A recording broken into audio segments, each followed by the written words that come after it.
Cover story ಅನ್ನುವಂಥ concept ಆರಂಭ ಆಗಿದ್ದು ಆ್ಯಕ್ಚುಲಿ ಇನ್ವೆಸ್ಟಿಗೇಟಿವ್ ಪ್ರೋಗ್ರಾಮ್ ಥರ ಅಲ್ಲ. ಅದು ಒಂದು ಸಾಹಸ ಮಾಡಬೇಕು ಅಂತ ಪ್ರಾರಂಭ ಆಗಿದ್ದಲ್ಲ, ಅದು ಕರೆಂಟ್ ಅಫೇರ್ ಪ್ರೋಗ್ರಾಮ್ ಥರ ಆಗಿದೆ. ಅಂದರೆ ಪ್ರಚಲಿತ ವಿದ್ಯಮಾನದ ಬೇರೆ ಬೇರೆ ಆಯಾಮಗಳನ್ನು, ಬೇರೆ ಬೇರೆ ದೃಷ್ಟಿಕೋನವನ್ನು ಜನರಿಗೆ ತೋರಿಸಬೇಕು, ಅದರೊಳಗಿರುವಂಥ ರಹಸ್ಯಗಳನ್ನು ಜನರಿಗೆ ವ್ಯಕ್ತಪಡಿಸಬೇಕು ಅನ್ನೋ ಕಾರಣಕ್ಕೆ ಪ್ರಾರಂಭ ಆಗಿದ್ದು. ಆದರೆ ಆ ಬಳಿಕ ವಾರಗಳು ದಿನಗಳು ಕಳೆದ ಬಳಿಕ ಜನರ ಬೇಡಿಕೆ, ಜನರ ನಿರೀಕ್ಷೆ ಮತ್ತು ಆಕಸ್ಮಿಕ ಘಟನೆಗಳಿಂದ ಅದೊಂದು ಸಂಪೂರ್ಣ ಇನ್ವೆಸ್ಟಿಗೇಟಿವ್ ಪ್ರೋಗ್ರಾಮ್ ಆಗಿ, ಸಾಹಸಮಯ ಪ್ರೋಗ್ರಾಮ್ ಆಗಿ ಬದಲಾಯಿತು. ಅದರಲ್ಲೂ ಮುಖ್ಯವಾಗಿ ಈ ಒಂದು ಕವರ್ ಸ್ಟೋರಿಯ ವಿಶೇಷತೆ ಏನಂದರೆ, ಅದು ಒಂದು ವೈಯಕ್ತಿಕ ಸಾಧನೆಯಾಗಿ ಉಳಿದಿಲ್ಲ, ಅದು ತಂಡದ ಸಾಧನೆ. ಬೇಟೆಗೆ ಯೋಚನೆ ಹೇಗೆ ಮಾಡ್ತೀರಾ? ಇನ್ವೆಸ್ಟಿಗೇಟಿವ್ ರಿಪೋರ್ಟಿಂಗ್ ಹೋಗುವಾಗ ಒಂದು ಪ್ಲ್ಯಾನ್ ಮಾಡಲೇಬೇಕಾಗುತ್ತೆ. ಯಾಕಂದರೆ ನಾವು ಹೋಗ್ತಿರೋದು ಒಂದು ಭ್ರಷ್ಟರ ಮತ್ತು ಖದೀಮರ ಬೇಟೆ ಆಡೋದಕ್ಕೋಸ್ಕರ. ಹಾಗಾಗಿ ಅವರು ತುಂಬಾ ಮೈಯೆಲ್ಲ ಕಣ್ಣಾಗಿರಿಸ್ಕೊಂಡಿರ್ತಾರೆ, ಯಾವಾಗಲೂ ಜಾಗೃತರಾಗಿರ್ತಾರೆ, ಅವರ ಪ್ಲ್ಯಾನ್ಗಳು ಬೇರೆ ಬೇರೆ ಇರ್ತಾರೆ, ಯಾರನ್ನೂ ನಂಬೋದಿಲ್ಲ. ಹಾಗಾಗಿ ನಾವು ಕೂಡ ಅವರು ಯಾವ ರೀತಿ ಯೋಚನೆ ಮಾಡ್ತಾರೆ ಅದೇ ರೀತಿ ನಾವು ಯೋಚನೆ ಮಾಡಬೇಕಾಗತ್ತೆ, ನಾವು ಪ್ರತಿಯಾಗಿ ಪ್ಲ್ಯಾನನ್ನು ಮಾಡಬೇಕಾಗತ್ತೆ. ನಿಮಗಾದ ಥ್ರಿಲ್ಲಿಂಗ್ ಅನುಭವ ಹೇಳ್ತೀರಾ? ಕವರ್ ಸ್ಟೋರಿ ಮಾಡೋದೇ ಒಂದು ಥ್ರಿಲ್ಲಿಂಗ್ ಅನುಭವ. ಯಾಕಂದರೆ ಪ್ರತಿದಿನ ಹೊಸ ಹೊಸ ಚಾಲೆಂಜು, ಹೊಸ ಹೊಸ ಯೋಜನೆಗಳು. ಮತ್ತು ನಿಜ ಹೇಳಬೇಕಂದ್ರೆ ನಮ್ಮ ತಂಡ, ನಾವೆಲ್ಲ ನಮ್ಮ ಬಗ್ಗೆ ಯೋಚನೆ ಮಾಡೋದಕ್ಕಿಂತ ಹೆಚ್ಚಾಗಿ ಆ ಸ್ಟೋರಿ ಸಕ್ಸಸ್ ಆಗುತ್ತೋ ಇಲ್ವೋ ಇಂಥ ಯೋಚನೆಗಳನ್ನೇ ಜಾಸ್ತಿ ಮಾಡ್ತಾ ಇರ್ತೀವಿ.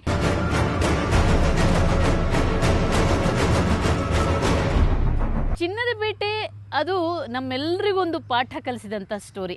ದಾವಣಗೆರೆಯ ಹೆಬ್ಬಳೆಗೆರೆಯಲ್ಲಿ ನಕಲಿ ಚಿನ್ನ ಕೊಡ್ತೀವಿ ಅಂತ ಹೇಳಿ ನಮ್ಮನ್ನು ಕರೆಸಿ ಅವ್ರು ಯಾವ ರೀತಿ ನಮ್ಮ ಮೇಲೆ ದಾಳಿ ಮಾಡಿದ್ರು, ಅದು ಅತ್ಯಂತ ಒಂದು ರೋಚಕವಾದ ಅನುಭವ.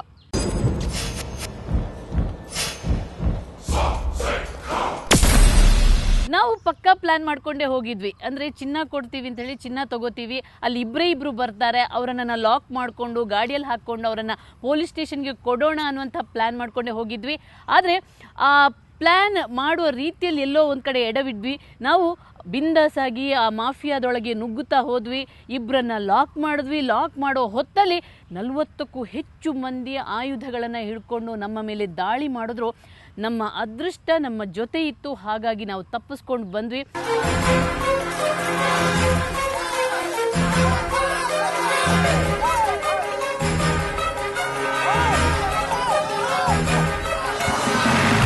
ಆಮೇಲೆ ಇನ್ನೊಂದು ನನಗೆ ತುಂಬನೇ ಒಂಥರ ಹೆಮ್ಮೆ, ಅದೇ ರೀತಿ ಒಂಥರ ಈಗಲೂ ನಾನು ಮಾಡಿದ್ನಾ ಈ ಸ್ಟೋರಿ ಅಂತ ಅನಿಸೋದು, ಉತ್ತರ ಪ್ರದೇಶದಲ್ಲಿ ಹೋಗಿ ಗನ್ ಬಗ್ಗೆ ಮಾಡದಂಥ ಒಂದು ಸ್ಟೋರಿ.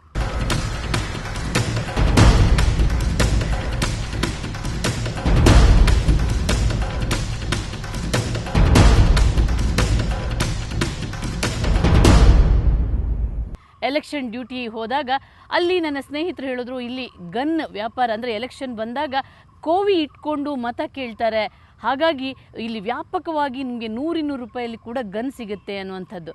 ಆದರೆ ರಿಸ್ಕ್ ತುಂಬಾ ಇತ್ತು. ನನಗೆ ಗೊತ್ತಿಲ್ಲದ ಪ್ರದೇಶ, ಗೊತ್ತಿಲ್ಲದ ಜನ, ಏನಾದರೂ ಹೆಚ್ಚು ಕಡಿಮೆ ಆದರೆ ಪ್ರಾಣ ಮತ್ತೆ ಸಿಗೋದು ಖಂಡಿತ ಇಲ್ಲ. ಯಾಕಂದರೆ ಅವರೆಲ್ಲ ಕ್ರಿಮಿನಲ್ಸ್ ಆಗಿದ್ದರು. ಆದರೂ ಎಲ್ಲೋ ಒಂದು ಕಡೆ ಯಾಕೆ ಸಾಹಸ ಮಾಡಬಾರ್ದು, ಯಾಕೆ ಈ ಸ್ಟೋರಿನ ನಮ್ಮ ಜನತೆಗೆ ತೋರಿಸ್ಬಾರ್ದು ಅನ್ನುವಂಥ ಒಂದು ಧೈರ್ಯ ಮಾಡಿ ನಾವು ಆ ಮಾಫಿಯಾದೊಳಗೆ ನುಗ್ಗಿದ್ವಿ. ನಮ್ಮ ಒಂದು ಕಾರ್ಯಾಚರಣೆ ಯಶಸ್ಸು ಆಯಿತು. ಆ ಯಶಸ್ಸು ಆಗಿ ಆ ಸ್ಟೋರಿ ಏರಲ್ಲಿ ಬಂದಾಗ ನಿಜವಾಗ್ಲೂ ನನಗೊಂದಷ್ಟು ಸ್ನೇಹಿತರು ಫೋನ್ ಮಾಡಿದಾಗ ನನಗನ್ನಿಸ್ತು, ಹೌದು ಅಲ್ಲ, ತುಂಬಾ ರಿಸ್ಕ್ ತೊಗೊಂಡಿದ್ವಿ, ಏನಾದರೂ ಹೆಚ್ಚು ಕಡಿಮೆ ಆಗಿದ್ರೆ UPಯಿಂದ ನಮ್ಮ ಹೆಣನೇ ಬರ್ತಿತ್ತು ಅಂತ.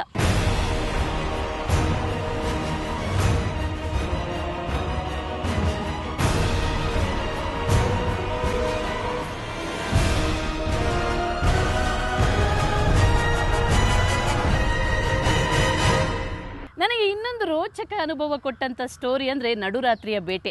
ನಾಗರಹೊಳೆ ಕಾಡಲ್ಲಿ ಈ ಜಿಂಕೆ ಚರ್ಮ, ಜಿಂಕೆ ಮಾಂಸ, ಕೊಂಬು, ಹುಲಿ ಚರ್ಮ, ಹುಲಿಯ ಮಾಂಸವನ್ನು ರಾತ್ರೋರಾತ್ರಿ ಬೇಟೆ ಆಡಿ ಅದನ್ನು ಸಾಗಿಸ್ತಿದ್ರು.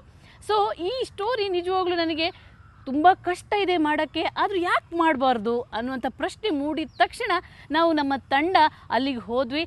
ಅಕ್ಷರಶಃ ಅದು ನಡುರಾತ್ರಿಯ ಬೇಟೆಯೇ ಆಗಿತ್ತು.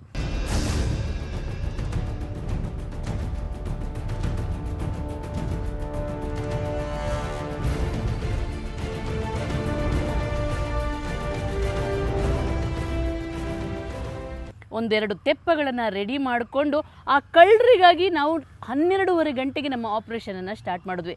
ಆ ಕಳ್ಳರಿಗಾಗಿ ಕಾದ್ವಿ, ಎಷ್ಟೋ ಕಿಲೋಮೀಟ್ರ್ ನೀರಲ್ಲೇ ಹೋಗ್ತಾ ಇದ್ವಿ. ಬೋಟಲ್ಲಿ ಹೋಗ್ತಿರುವಾಗ ಇನ್ನೇನು ಕಳ್ಳರು ಬರ್ತಾ ಇದ್ದಾರೆ, ಅವರನ್ನು ಚೇಸ್ ಮಾಡ್ತಾ ಇದ್ದೀವಿ. ನಮ್ಮ ಬೋಟು ಆ ಟೈಮಲ್ಲಿ ಕೈ ಕೊಡ್ತು. ಆ ಸಂದರ್ಭದಲ್ಲಿ ನಾವೆಲ್ಲ ನಡುಗು ಹೋದ್ವಿ.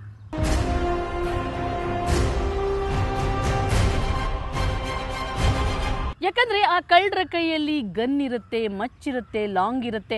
ನಮ್ಮ ಕೈಯಲ್ಲಿದ್ದಿದ್ದು ಬರೀ ಕ್ಯಾಮ್ರಾ, ಒಂದೆರಡು ದೊಣ್ಣೆ ಅಷ್ಟೇ. ನಡುರಾತ್ರಿಯ ಬೇಟೆ ಹೊರಟಿದ್ದು, ಬೇಟೆಗೆ ಯಾವುದೇ ಕಾರಣಕ್ಕೂ ಕೂಡ ನಾವು ಧೈರ್ಯವನ್ನು ತಗ್ಗಿಸ್ಕೊಳ್ಬಾರ್ದು ಅನ್ನೋ ಕಾರಣಕ್ಕಾಗಿ ಕಷ್ಟಪಟ್ಟು ಬೋಟನ್ನು ರೆಡಿ ಮಾಡಿ ಮತ್ತೆ ಚೇಸ್ ಮಾಡಿದ್ವಿ. ಆದರೆ ಆ ಖದೀಮರು ನಮ್ಮ ಕೈಗೆ ಸಿಗಲಿಲ್ಲ. ಆದರೆ ನಮಗದೊಂದು ಥ್ರಿಲ್ಲಿಂಗ್ ಅನುಭವನ ಕೊಟ್ಟಿತ್ತು. ಸ್ವಲ್ಪ ಮರ ಮರ ಮರ ಮರ ಮರ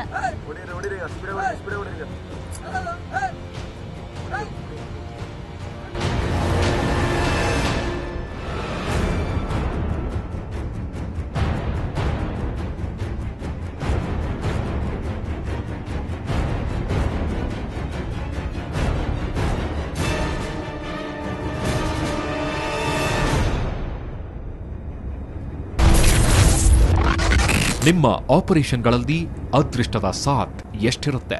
ನಾವು ಮಾಡ್ತಿರೋದು ಒಳ್ಳೆ ಕೆಲಸ, ಸತ್ಯದ ಅನ್ವೇಷಣೆ, ನ್ಯಾಯಕ್ಕಾಗಿ ಹೋರಾಟ. ಹಾಗಾಗಿ ಎಲ್ಲೋ ಒಂದು ಕಡೆ ಅದೃಷ್ಟ ಕೂಡ ನಮ್ಮ ಜೊತೆನೇ ಇರುತ್ತೆ ಅನ್ನುವಂಥ ನಂಬಿಕೆ ಮೂಲಕ ನಾವು ಮುನ್ನುಗ್ತಾನೆ ಹೋಗ್ತೀವಿ.